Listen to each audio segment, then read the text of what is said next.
Hello, 3D ultrasound fans. I'm Kevin Ripa, and this is my Sans 3 Minutes Max. In our third and final story of storytelling time, getting close to the holiday season, everybody loves a good story. This was a civil case that we worked on, and we were hired because an individual was trying to sell software to a large corporation.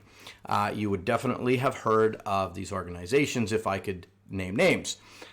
But someone towards the end of the production of this software found out or got information that they believed showed that the person writing the software indeed hadn't written new software. They used someone else's code to create this software and then just put a new wrapper on it and tried selling it for a few $1,000,000. So we got hired to try to prove or disprove that this was going on. And so, of course, the first thing we want to see is the programmer's computer. They get a court order. We get the computer. We can't get it open. Why? Because the developer, the programmer, the owner of the computer used Loctite to Loctite all of the screws into the laptop. Couldn't get them undone. Got a judge's order to take a Dremel tool to the laptop and cut it into tiny pieces to get the hard drive out.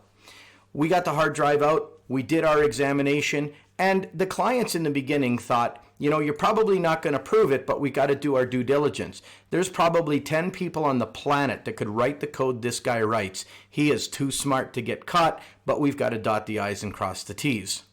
We went through the computer, found out immediately that the developer, the owner of the computer, had run cleanup software. I won't name names because I don't want to give away too much, but think along the lines of CCleaner. Went through and deleted all user-based files. All there was on this was the operating system, cleaned up by this system. Nothing in RAM, nothing in unallocated. Everything had been cleaned. The one thing that hadn't been cleaned was the log file that the wiping tool created to show what it had wiped. And we had the names of all of the .c and other files that had been used to, quote, create this new program. And they were all hashed and determined to have been the property of the actual owner. Doesn't matter how smart you think you are, and it doesn't mean we're smarter than them. We just know where to look. I couldn't profess to code like this guy, never in a million years. But he can't profess to be able to beat my forensics either.